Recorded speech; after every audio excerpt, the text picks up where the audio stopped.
now, and then this will eventually be available on the Public Lab website. So thanks everybody for joining us today. Today's open hour will be on the topic of fundraising for projects. The idea for this topic came from both asks from people who have ongoing projects, who are interested how Public Lab gets their funding, what other options are out there for small-scale project funding. And then we also have some Public Labbers in the community who have been successful lately with their own fundraising strategies. So picking the collective brain a little bit about how we can help folks find funding for their projects. In this open hour, we'll share space on this topic, talk about strategies for fundraising, tips, and answer questions that folks have. So I'm going to do a quick round of introductions. We've asked a few people to join who have experience on different sides of this topic. We have Bethany from IOB. She's the partnership manager over there. And if you're not familiar, IOB is a crowd resourcing platform that connects leaders with funding and support for neighborhood projects. Also, hopefully, Claudia Martinez-Menzel will be joining us. She's a Public Lab organizer who has run a successful Kickstarter campaign to help fundraise for a project she runs with students in Lebanon. And then myself, I'm Becky Schall, and I'm the Director of Partnerships at Public Lab. So I'm in charge of writing all of our grants and developing partnerships with foundations, and I run our Sustaining Members program. So that's who our folks are who have volunteered to lend you their brains today. And then I thought maybe we could take a moment to go around and do introductions with folks who are on the call, just if people want to mention where they're calling from and what brought them to the call today. And everyone's unmuted, so.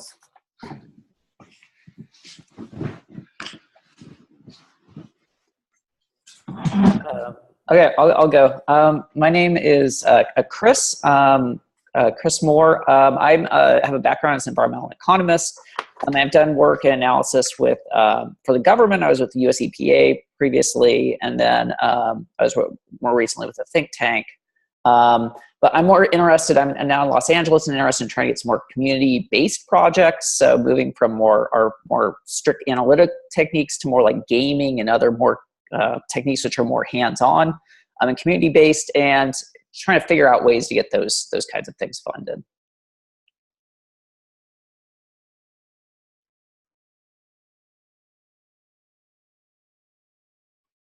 I'm happy to go. I'm not sure which order we're in, Becky, so maybe you need to start calling our names out. And I think we see the order differently. But I'm Jeff Warren, and I'm part of the Public Lab staff. And Public Lab has done a few Kickstarters over the years and other types of project-based or project-specific fundraising. And I was involved in, I think, all of our Kickstarters, if maybe at least the majority of them. Although we haven't done one for over a year now. But yeah, that's sort of where I come into things. Sure, I can go down the list as I see it and call out folks to do introductions. Amir?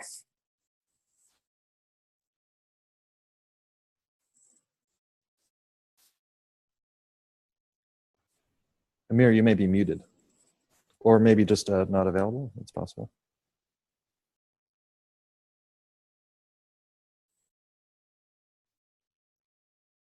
How about Lucy? Hi, yeah, so my name's Lucy. I'm a co-organizer of an event called, Science Hack Day in Berlin, which is one of many Science Hack Days that exist around the world. This is my first Public Lab open call, so hi. I'm interested to hear your guys' experience. We've always funded our hackathon with commercial sponsors, but because we want to keep an open brief for our event, we work with rather small amounts of sponsorship, and we would love to be able to move on and do different things with our community. We've been around for about 4 years, and it's grown into a really nice community here in Berlin. So we've been getting involved in kind of trying to understand what funding might be available through perhaps citizen science, and have run into a lot of issues and challenges there. and partly inspired by that, we've also been kind of getting together a bit of a network of different projects and initiatives that are working in this space, trying to do grassroots citizen science type activities in order to share resources and to possibly even start advocating for new funding streams that are directly, well, that are also accessible to grassroots initiated projects in Europe.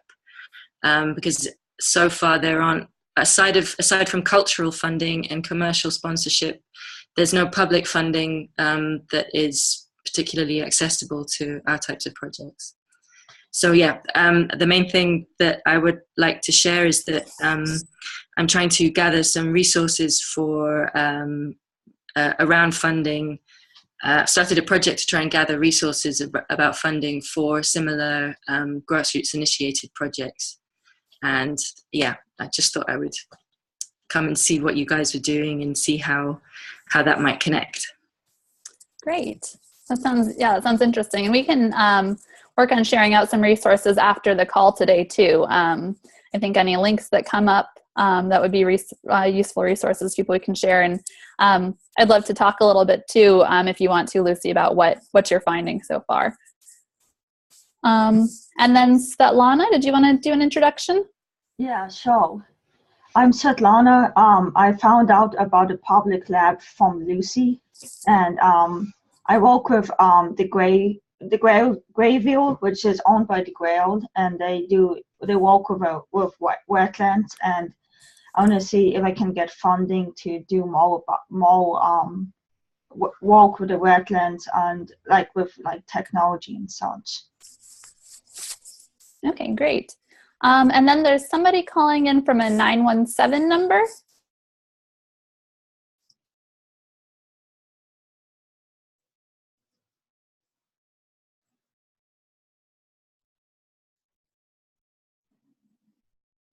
All right, well, as more folks join, we might create space for them to introduce themselves. Like I said, Claudia should be jumping on too, who I know has some great experience with Kickstarters. So I think maybe I'll turn it over to you, Bethany, if you want to do a quick introduction and tell us a little bit about IOB. Sure, I'm happy to. My name's Bethany. I oversee organizational partnerships here at IOB, and I think the simplest way to describe IOB, if you're not familiar with our work, first of all, our name stands for In Our Backyards. And I think the simplest way to describe our work is that we're a nonprofit crowdfunding platform for projects in the public interest, projects that really engage and enhance communities.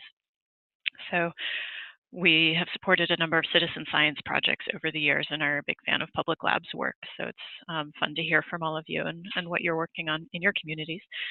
And IOB as a crowdfunding platform has been kind of customized in a variety of ways to be ideal for generally pretty place-based projects that serve a specific community and that are sometimes led by volunteers, sometimes led by local nonprofits, sometimes local individuals.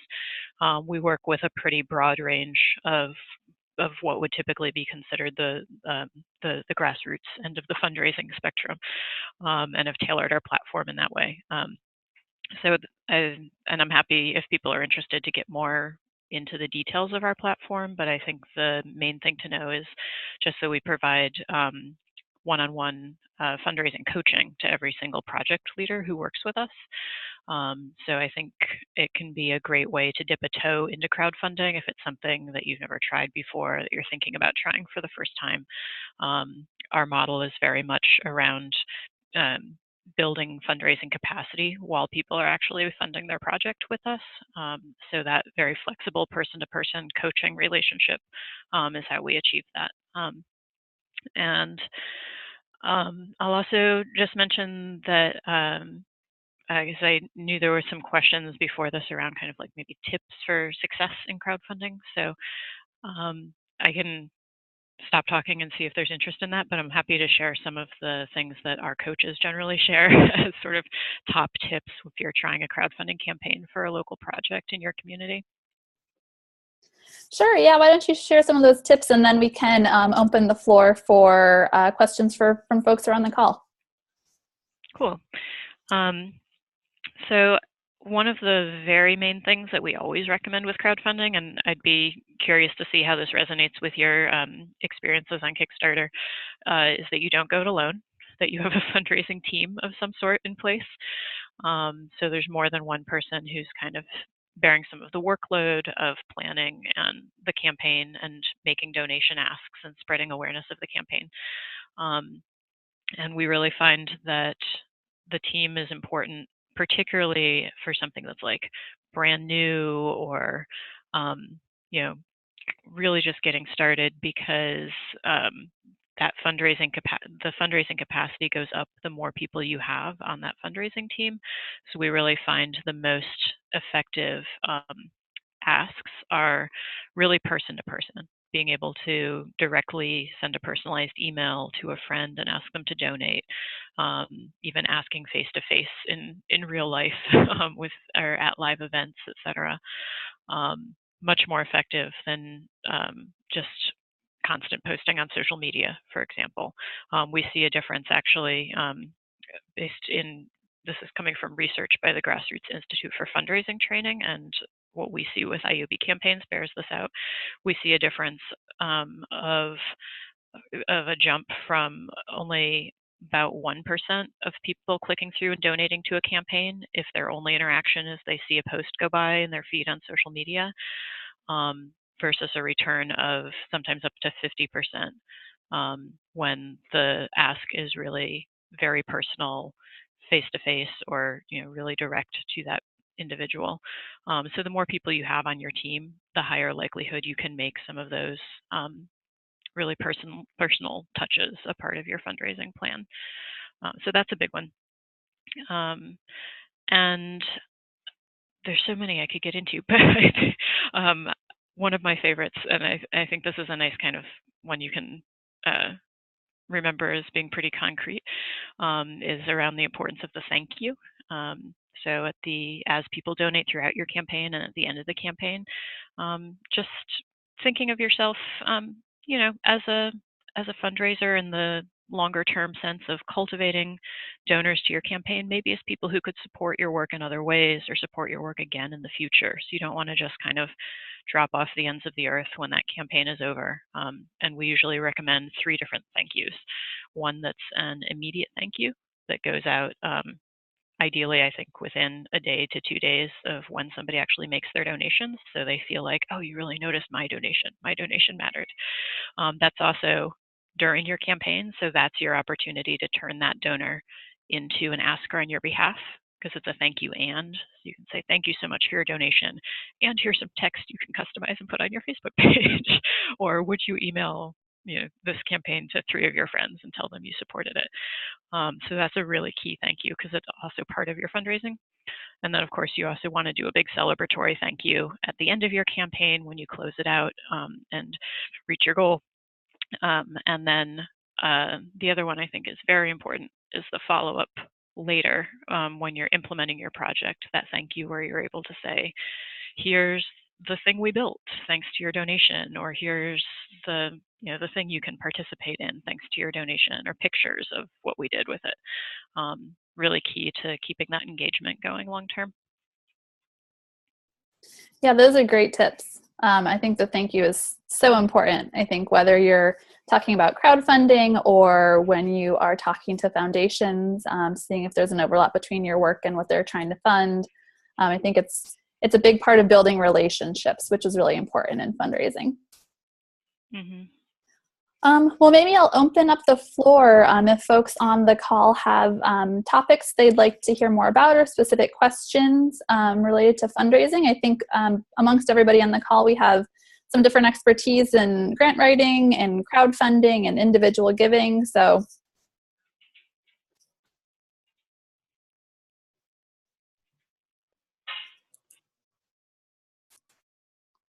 oh, okay. So this is Chris. If I'm just taking a quick look at your projects and stuff, and it looks like they look fairly diverse in terms of what you're funding on IOB.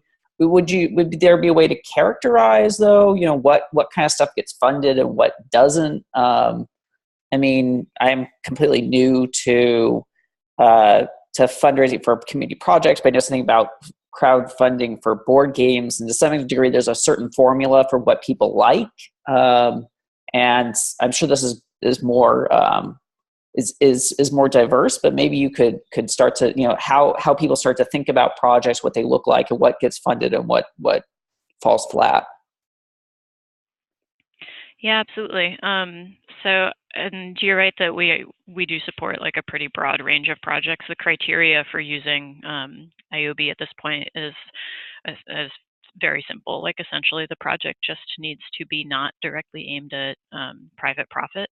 So we don't work directly with business startups like the board games often, for example, and it just needs to be something that has some aspect of community benefit to it. So if you poke around on the site, you'll see everything ranging from after-school programs to pedestrian advocates repainting crosswalks, to community gardens, to citizen science projects, etc. So it's a pretty broad range. I don't think we see a big trend in terms of like project types being funded, more successfully funded or not. The trends we really see, or the indicators of success that we see, are really, do people follow kind of general crowdfunding best practices no matter what their project is? Are they actually putting some planning time in ahead of the campaign? Are they thinking about who that network is that they're going to be reaching out to? Are they building a fundraising team? So those are always big indicators of success, no matter the project. Of course, if somebody already has a network of existing donors, or you already have a big social media following and you're super active and engaged on social media, that can also become a powerful indicator of your ability to have a successful crowdfunding campaign. There's one other thought. Sorry. In terms of projects that are maybe like better for crowdfunding or not, generally across the board, I think it's always exciting for people to fund something that's really new. Like, so a lot of times, for example, even a community garden coming to work with us isn't always necessarily going to want to fundraise just for some of their small admin costs and this year's season of planting.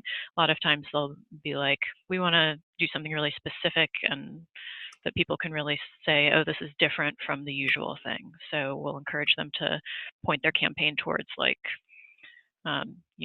that new chicken coop that they really need, or adding the movie night to the community garden, or whatever that next thing is they're looking to fund, but that's kind of not business as usual. So we usually encourage people to just be sure that the idea you're trying to crowdfund is something that you're going to be able to explain to people, and that's like specific and tangible enough that people will understand what will be made or produced or happen, what will be the impact of their donation.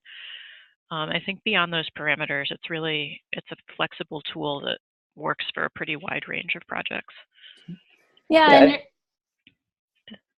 I was just going to say, your last point reminded me too of something that I think I've seen done really well in a lot of IOB campaigns, and something that I think we've tried to do with our Kickstarter campaigns is the aspect of storytelling when you're running something like that. So making sure that you have a compelling story, and that gets to the idea of sometimes it's compelling because it's something new, sometimes it's compelling because it's something tangible.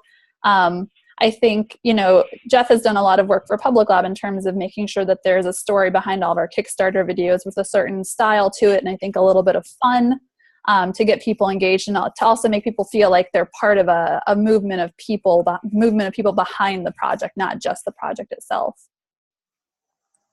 Yeah, absolutely. And I think that's part of the fun, actually, of crowdfunding as a fundraising option, is you get to show that this project is happening in community.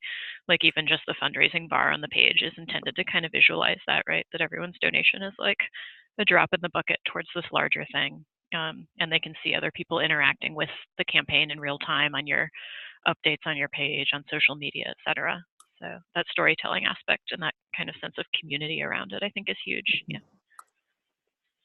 I'd be happy to talk a little bit about some of the Kickstarters we've done over the years. I think they're a little different than maybe the typical campaign, in that we work with a lot of different objects, like hardware projects, so to speak, and we do things where people get something that they can build, and then they actively participate in the project through that. So we often think about our Kickstarter projects and the Kits initiative, which grew out of those Kickstarters, where we actually just sell things regularly rather than on a campaign basis. We think about them as kind of an on-ramp, an opportunity to bring people into our community through a hands-on experience. And so the objects that we distribute, we really want them all to be active. We definitely have had things that are like, stickers or tote bags and things, which I love illustrating drawings for. But a lot of our things are also, a kit that will allow you to participate in a project more broadly and more actively. And we've also sort of distinguished between ones that are at the sort of leading edge of development on a project where people want to be collecting a certain kind of environmental evidence, and ones which are explicitly to welcome people into the project by sort of laying the groundwork of participation. And so we've had a few over the years which have been flat or papercraft, and are really easy to put together, are extremely low cost, like under $10, but still do something that might be a moment that people begin to see themselves as contributors to a project rather than just consumers of it. So I think that's really nice. And in that respect, I think a lot of the stuff that we've done in Kickstarter is to try to come up with objects and kits that embody some of the values of our community, and that act as kind of physical ambassadors for the public lab mode of collaboration. I think whenever, even down to the boxes that things come in, when people get a public lab kit, in the early Kickstarters, our boxes were just blank, but as time went on, we realized that people carry those boxes around with them, and those boxes will continue, the objects themselves will continue to speak for Public Lab and our values, and continue to welcome and include people in, for a long time. Our balloon mapping box, for example, says in really big letters, ask me about balloon mapping, and it's actually like a suitcase box. So people who have carried this around in public know that people actually do come up to you and ask you what balloon mapping is. And which can be annoying and awkward sometimes, but more often I think just sort of nice and friendly. If you put it under, it just fits underneath an airplane seat. So you often get someone asking you that just after you take off. Or you find yourself standing on the subway trying not to let those show because you're just too tired to talk about it to another person. But yeah, so we think about the objects and their lifetime out in the world, and I think that's kind of another interesting way to think about this. That's also true really for things like a tote or a T-shirt, but when it's an object that does something as well, I think that's really nice, and that's something that's important to us at Public Lab.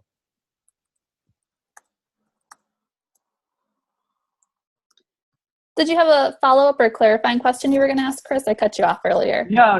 Okay, this is really interesting. This is really great. It joggled something in terms of like, there's something tangible and having all this something new. It reminds me of saying in the public sector, we have this rather issue of like, everyone wants a ribbon cutting.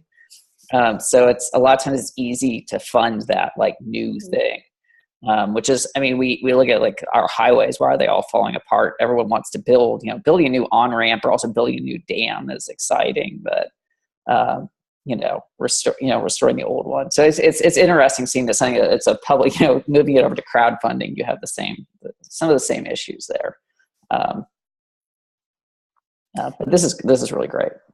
Yeah, and I think that that's something that I see. I spend a lot of my time at Public Lab doing our grant writing work. And I think there's definitely something to that issue of newness when you're talking to foundations, and especially potential corporate sponsors too. I think a lot of times they like something that they can put their name on, or something sort of like the shiny new thing syndrome, which actually has worked favorably for Public Lab, because we have pretty successfully developed these cool new pieces of hardware that collect environmental data, which is a really cool, interesting thing. It's a thing that, could appeal to tech companies, something like that. And so I think that the flip side of that too is that, we need to pay to keep the lights on too, right? You can't always just be going after funding to design a new thing. You need these core processes at your organization, or if you're running a small project, like these core things of the project to be funded, not just always the big flashy exciting part. So figuring out how to get that sort of overhead funding is really important. Yeah.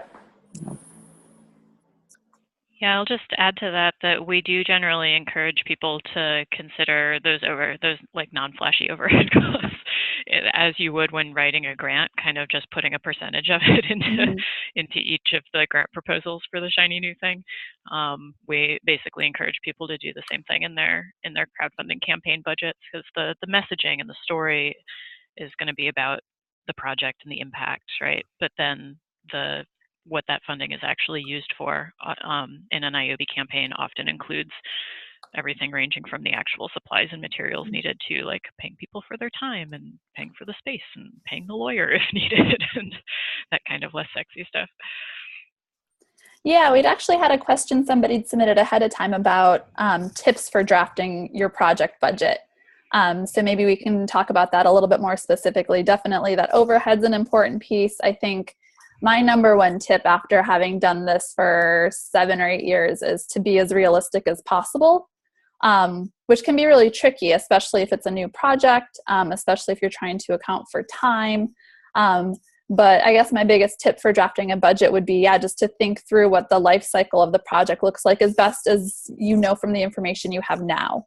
That being said, something's going to change. Hopefully it's something minor. It could be something major. So just to prepare as realistic of a budget that you can, but be willing to be flexible if you get the funding and then something has to change. And I think, having talked to dozens of funders over the years, I think that often there's a worry from our end that if something needs to change, it's going to make us look bad in the eyes of the funder, or they're going to be disappointed. But I think that good communication is really important. I think whether it's a crowdfunding campaign and something changes along the way while you're trying to fulfill your rewards, or while you're trying to carry out your project. And so just to think about, what's a realistic budget, make changes where necessary, and then just communicate those changes to the funder so that everybody's on the same page.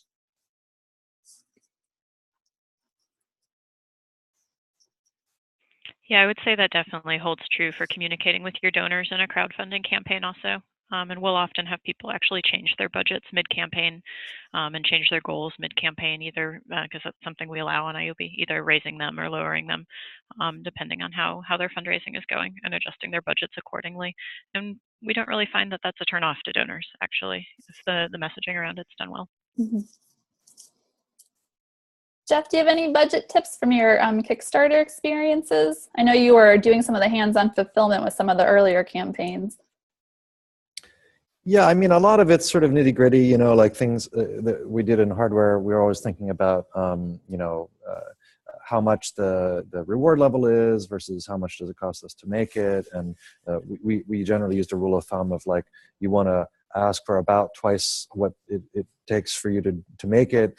But we had, and I'm happy to share some of these, we had these spreadsheets where we would look at, say, every piece that goes into one of our kits, and we list out the price and the price breaks, and then we think about what it would cost us to make 10 or 100 or 1,000 of them, and often when you're ordering some of these things, you do need to get to a price break at, a count of 500 or 1,000.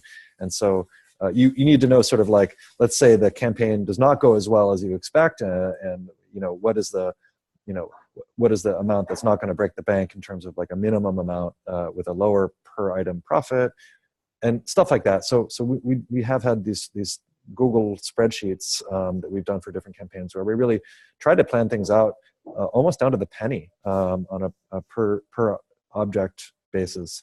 And because we had done it a few times, I think we're more comfortable looking at that and sort of knowing, oh, well, we can get this price if we order this amount, but probably it's going to take this number of weeks or even months to actually get those delivered, and you need to pay upfront or half upfront. Those sorts of things, I think it's really helpful to just have a bunch of people you can talk to who have done this sort of stuff and who can reassure you that, it's safe to send someone, $5,000 for a lot of tiny screwdrivers, or it's not safe, or how to sort of manage that, because things will go wrong, and also, especially in a Kickstarter type situation, people can get upset if the timelines slide a bit, and also there's this moment, just having done this a bunch of times, where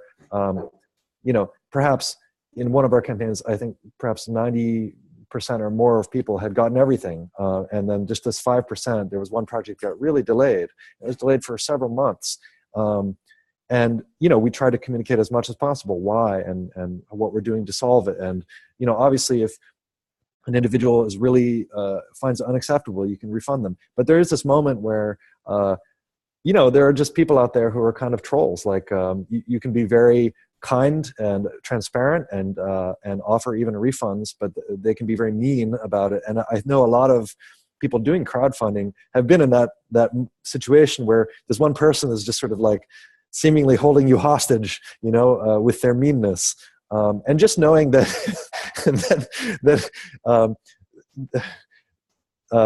that happens, and you don't have to stop being kind, but you also don't have to be completely dominated by this one person. That can be helpful, and just knowing other people have gone through that is good. And also, just some of these platforms are set up such that they're sort of that particular type of meanness can dominate a conversation instead of the 95% or 90% of people who really thought that it all went really well. So. Those are the kind of things that I think can keep people up at night when they're doing a crowdfunding campaign of that type over the sort of year to year and a half span that it can take to actually get things to people. So yeah, again, shout out on the public lab lists or just email me directly. I'm happy to share some of our experiences in that respect. I think overall we've had some pretty happy people. So. Jeff, would you just follow Jeff? Would you are there some platforms that you find are particularly vulnerable to that? And, would you suggest avoiding certain platforms due to that? Or do they have other benefits which make it worth putting up with that? Oh, I don't know. I mean, our biggest campaigns have been on Kickstarter, and Kickstarter has culturally changed over the years. So I think that Kickstarter as a company has been aware of these sorts of negative dynamics and tries to, really make sure people know ahead of time that they're getting involved in something. They're not just buying a product. But I think in our latter campaigns, we were very clear. We said we're not like a product company, and you're not just buying a product from us. You're and in fact, in some cases, I think on the rewards, we would say things like if you're not interested in doing this with us, or like taking this risk, or sort of having faith in this and helping to make it happen, then consider backing another project. Really not being afraid to tell people that you're not handing them a shiny object. And I think that's actually in contrast to the direction a lot of Kickstarter projects have gone, which is to really raise the sort of, well, I won't say just raise the production values. There's actually, I think, a tendency for some Kickstarter projects to really dress things up as products, to do, sort of shiny, professional looking product design materials. And I think that we went the other direction. We really, not that we were sloppy by any means, but we really tried to develop an aesthetic which spoke to how we are a community, and an aesthetic which humanized things rather than trying to have the guise of something that you'd find in Sky Mall or or something that Apple made. And I think that's a good idea. I think the visuals are very, very powerful communicators of of things like community values. And so, showing people and not sort of, I mean, there's a sense in which there are certain, even like the video that goes with your campaign, if it looks a certain way, if the titles are, the fonts and the styling is done in a certain way, people will read that as you're being a company. That's not to say you need to make it really sloppy, but you can communicate differently. And I think we, if you look at some of our Kickstarters, we really tried to do that. And some of that, as Becky was saying, is humor. We, like one of our more recent ones, which actually wasn't a successful campaign, but I don't think that speaks to the success of the styling. We did it as a spoof of a Wes Anderson movie. And so we had like people kind of in these scenarios wearing slightly overwrought outfits, with interesting objects in the background. And we had the intertitles hand-drawn on tabletops surrounded by tchotchkes. And, that spoke to that we have a sense of humor. It was a very human look, and it was not one which made you instantly think, oh wow, this is like this is like the next big smartwatch or Apple product or something. Mm-hmm. Mm-hmm. But I think that some people feel you have to get really professional, quote unquote, in your look, but I think you can do really great, clean, beautiful work that doesn't have to have that particular aesthetic. I guess think Etsy over Best Buy. Yeah. That's a good way to put it.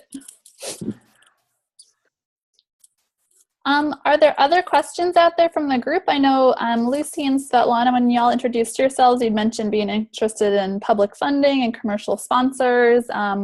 Or we have some, I have a list of questions that people sent in ahead of time that I'm happy to open up for discussion as well.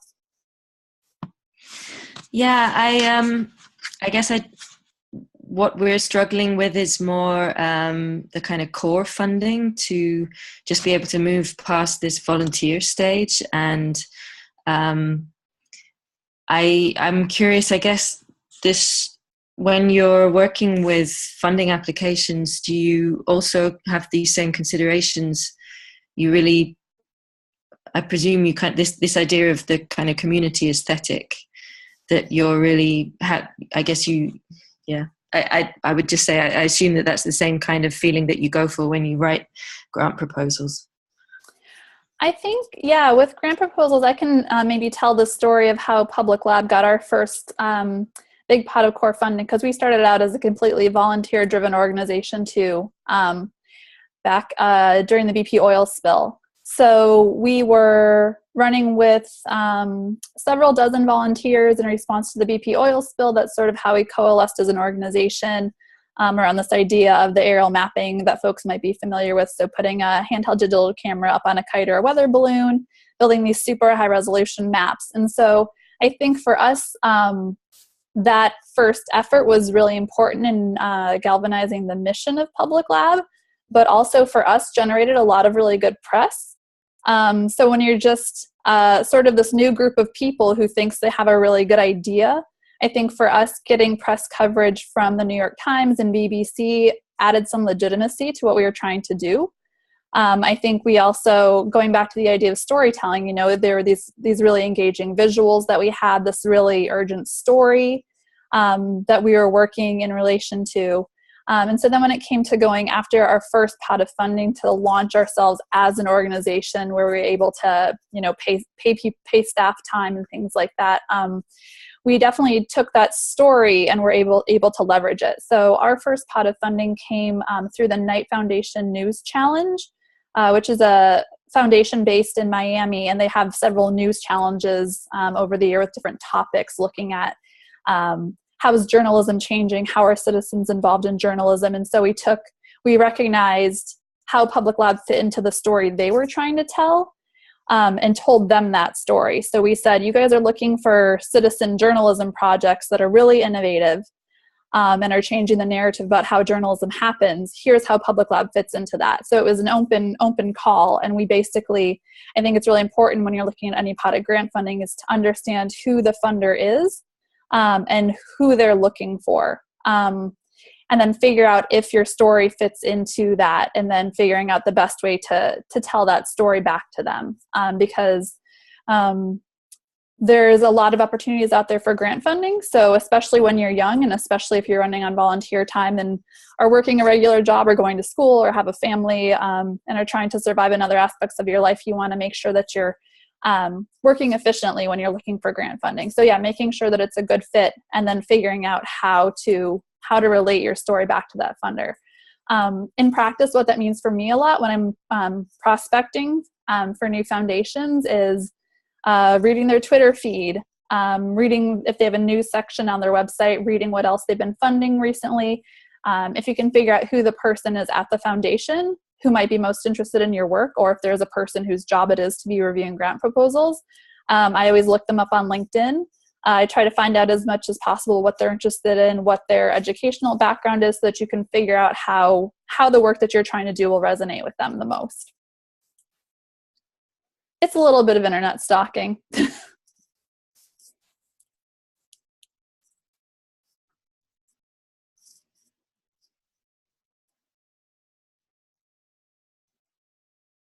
I was trying to find like some artifacts of the kind of design stuff that we were talking about, and I found there's like this little community card we have that's the lighting is not super great, but you know, it's like a hand drawn. There's a certain hand drawn aesthetic that we've done that we try to keep tidy, but you know, kind of speaks to the sort of grassroots, the community-based nature of our group.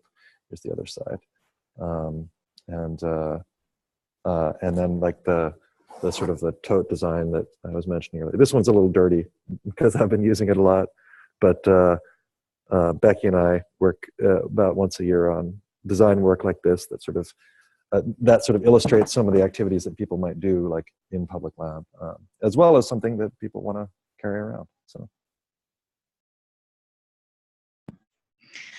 Just wondering, were you already an NGO when you first started applying for funding as Public Lab?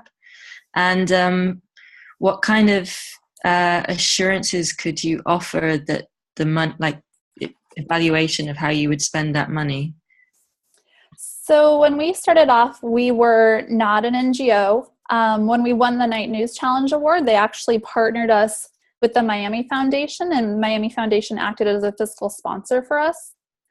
So it actually took us quite a long time to get our 501c3. I want to say it was almost 2 years between filing the paperwork and finally getting the status approved, for a variety of reasons. I think because there were some holdups at the IRS here in the US because we had mentioned international work in our charter papers, which puts you in a different bucket.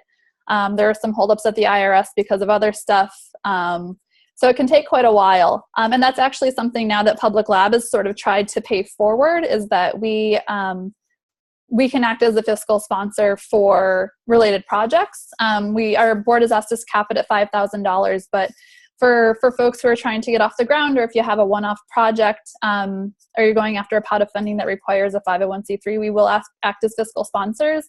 And then for larger grants, we partner with all sorts of community organizations on bigger pots of grant funding, on federal funding from EPA and things like that require a lot more of the sort of the legal nuts and bolts to be in place to get funding, because exactly what you mentioned, Lucy, in terms of ensuring that the money's being spent correctly. And as you say, you're going to, because our budget, because of the way that the laws are written in Massachusetts, basically Public Lab has to submit to an audit every year. So I think that helps funders know that we're, doing things in line with our fiscal policies. But it's definitely been a journey for us. When we started out, we were just sort of making it up as we went along, trying to figure out what best practices were for managing financials and how you set up a bank account as a nonprofit organization and how QuickBooks works and all those logistical parts of starting an organization. So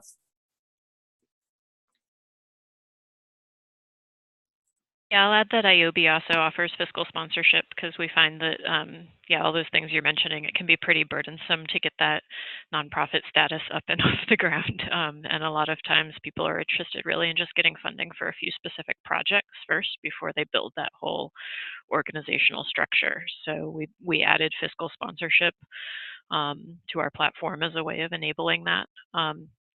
So basically, we can act as a fiscal sponsor for any funds raised through the site, and it's pretty seamless. And we do have people sometimes receive a small grant that they also need to channel through a fiscal sponsor, in which case we can receive that and essentially like apply it to the total on your crowdfunding campaign page. We just encourage people to, like, while their page is up, also do some actual crowdfunding.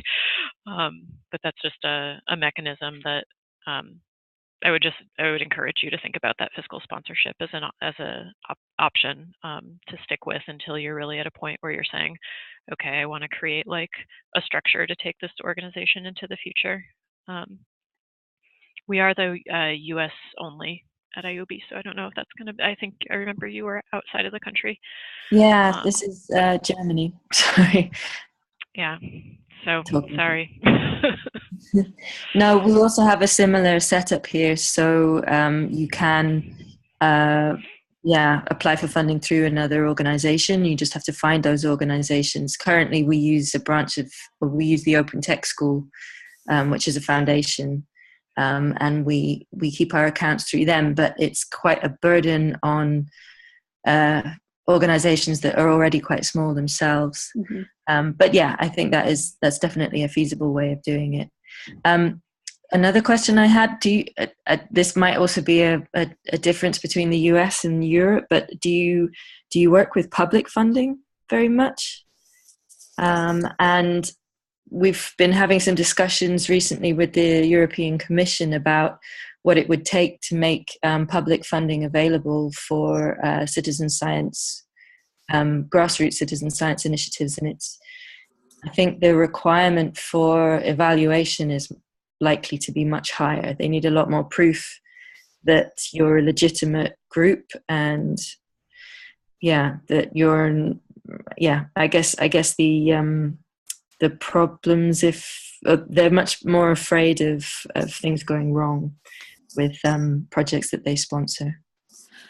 Yeah, I think for us, we've Public Lab has had some funding through the U.S. Environmental Protection Agency. We currently have a grant through the National Science Foundation. So we've definitely been supported through public funding. I think currently in the U.S., the consideration is that everything in terms of public funding for science in general and citizen science specifically is much more up in the air. The EPA under the Obama administration was really, really heavily supportive of citizen science. They were really looking towards it as a way to amplify science research, to get the public more involved in STEM education. And it was really great. And so now just with it's more at the whim of federal government forces and the federal budget. So we're going through a period right now where I think some of the public citizen science funding is probably going to dry up.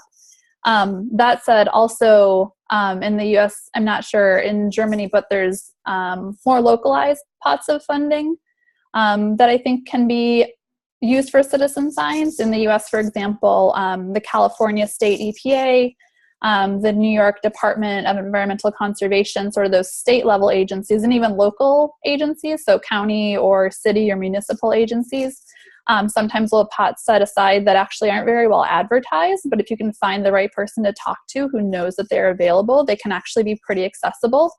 I think in Massachusetts, for example, the state of Massachusetts, any money that the state collects from environmental fines from companies gets set aside into a separate pot and goes back to environmental conservation projects, so wetland restoration projects, and we've heard of some partners getting funding through those sources of funding. So I think that they're out there. They are, you're right, especially at the federal level in the US at least, there's a lot more requirements. You need an outside evaluator on a lot of the funding. So it's less, it's can be less writing a narrative report of how well the project went, than it is providing some numbers of how many people you served and how many workshops you hosted and that sort of thing. So we usually try, when we look for federal funding, we try to partner with a university that has an evaluation expertise, just because you can sort of offload it from your program staff who maybe don't have that expertise or would be better serving the project, running the project, than trying to evaluate it. So definitely a lot of considerations with public funding.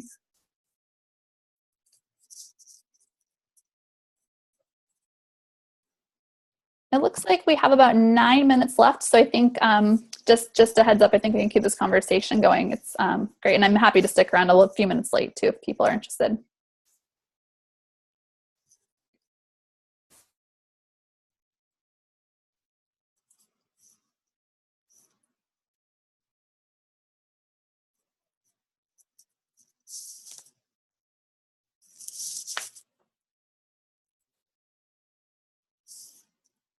Yep, it looks like we just had somebody else join us too.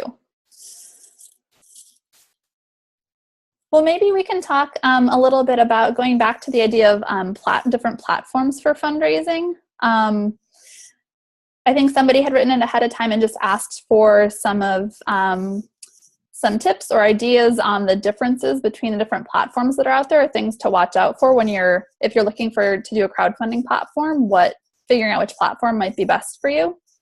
I know for us, we've always looked at things like you should consider what the fees look like.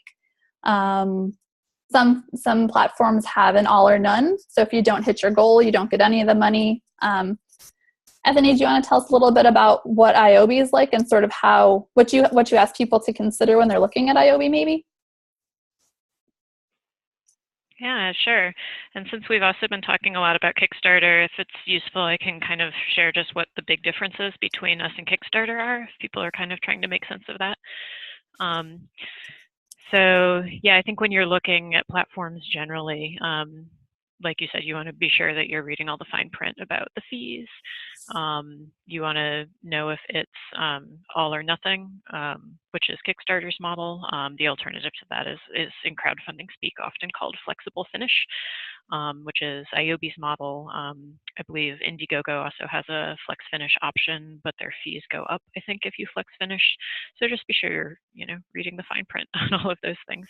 Other things you want to look at are maybe around the rewards structure on different platforms, like are concrete transactional kind of rewards like a tote bag, et cetera, required or not?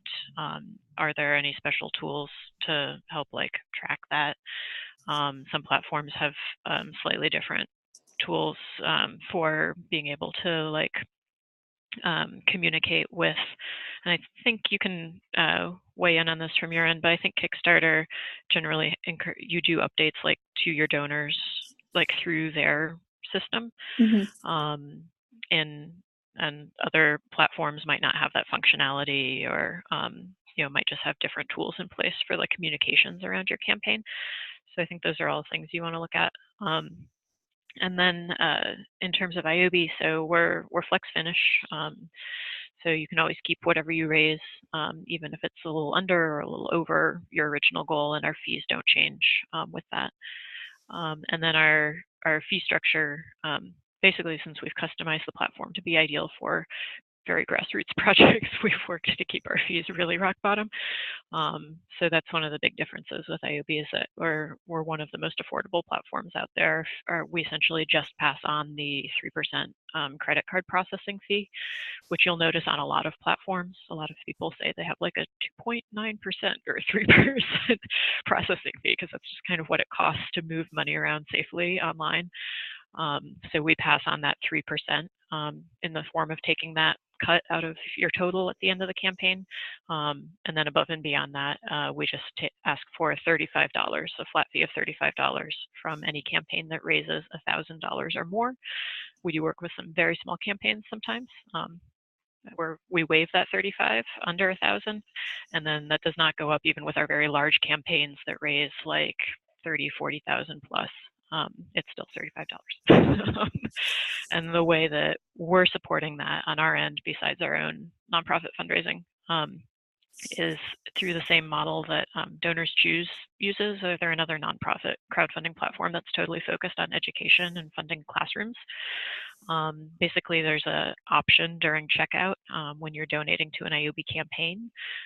You'll get a message that pops up and is like, "Hey, we're a nonprofit too," and if you kick in a couple extra dollars on your donation direct to IOB, it helps us keep our coaching services really strong and our fees really low. So that's part of how we're able to, we're working to kind of build our sense of community and kind of become a truly, IOB itself, become a truly community supported nonprofit through those additional optional donations. But we also think it's just a more transparent, more supportive way of being able to keep our fees really low without having to keep our services strong without having to take that big cut of what people are raising.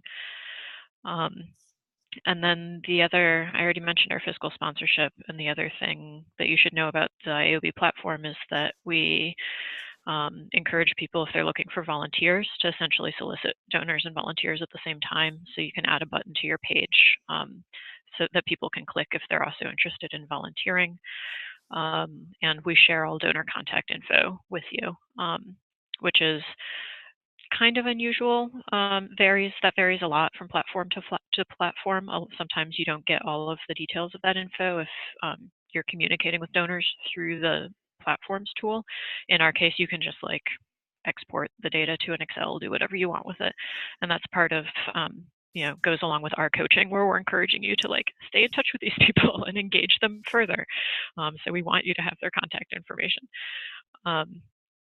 So I think those are the big differences and things to look at. Another big thing, if you're thinking about Kickstarter versus IOB or a lot of other platforms, I think Kickstarter is really known for that like really fun rewards-based model, like you were talking about, with having those. You do a lot of thinking about like really great interactive rewards and a lot of follow-up on that. So I think if all or nothing works for you, and if you're really interested in that kind of rewards-based structure and you think that's going to be really compelling to your donors and important to you, I think Kickstarter can be a great way to go. On IOB, we actually, like, if you want to send people a thank you gift after your campaign, you're welcome to. But we actually, on the page itself, just encourage using suggested donation levels. And often steer people away from doing rewards-based campaigns, particularly very grassroots groups, because we want them to really be able to focus on doing their project afterwards without having to worry about that follow-up of just fulfilling the rewards. But if you want to speak to that further, you guys had a really great strategy for using the rewards as part of your engagement and community building, which I love. It was just a difference. Yeah, I think for us, the physical things, the hardware was really at the core of the campaign, was the core of what we were trying to achieve, was the dual goals of getting some money to work on R&D of those tools, but then also building the community and getting those tools into people's hands. So I think it was definitely a different case for us than other folks we see in the public lab community who are interested in collecting research around a specific environmental problem. And so it's less about developing something new than it is about, I think, something that would maybe be closer to IOB, where there's a local community issue that that needs some financial support and some community support to get moving. So, and I would also say, just as we're wrapping up here, a couple plugs for a couple other good resources for those of you who are looking at sort of grassroots level fundraising right now. Is I always recommend, there's a book called Fundraising for Social Change by Kim Klein. And it's sort of a soup to nuts guide on how to start thinking about fundraising for social change. I think it's on its 6th or 7th or 8th edition now. So it's sort of like, it's a great place to start. And I would also just say, since we're about to wrap up here, I'd encourage people to look at the Awesome Foundation. They work a lot in the US, but also internationally. They have several chapters, and they're sort of set up like a giving circle. So it's sort of the idea where a group of people come together and put all their money together, and then once a month they give out $1,000 grant to somebody in their community. And those would be a good option, I think, for folks who are just getting started, because I don't think they require a 501c3. and it's people in the community wanting to put their money towards a community project. So it might be a good place to get started for folks who are looking for smaller pots of funding, who are trying to get something off the ground and don't want to go through the process of trying to find a fiscal sponsor and those kinds of things. So, and there's a lot of other local giving circle and community foundations that are really in touch with local communities, and I think are more can be a lot more amenable to sort of grassroots efforts, and try to make them as no strings attached as possible. So, any other words of wisdom, Bethany, before we let people go? I don't think so. Maybe just like a cheerleader vote of moral support. Like, fundraising can be daunting, but this is totally possible. There's a lot of good resources out there. So please just lean on the resources and the organizations you find that are offering them. Yeah, and like I said, this will be posted on the Public Lab website, this recording. So when Stevie and I get it up, I'll try to provide some links to some of the stuff we've talked about today. To IOB's website, to the book I mentioned, and a couple other resources. So hopefully we can keep the conversation going on there if people have follow-up questions or other resources they'd like to share. Great. All right. Well, thanks everybody for joining us today. And thanks, Bethany. And Jeff had to take off, but thanks to him too for lending your experiences to us. Yeah, thank you. Thanks for having us. Yeah, of course. Thank you so much. Take care, everyone. We'll see you guys in the next open hour. No. Bye. Bye.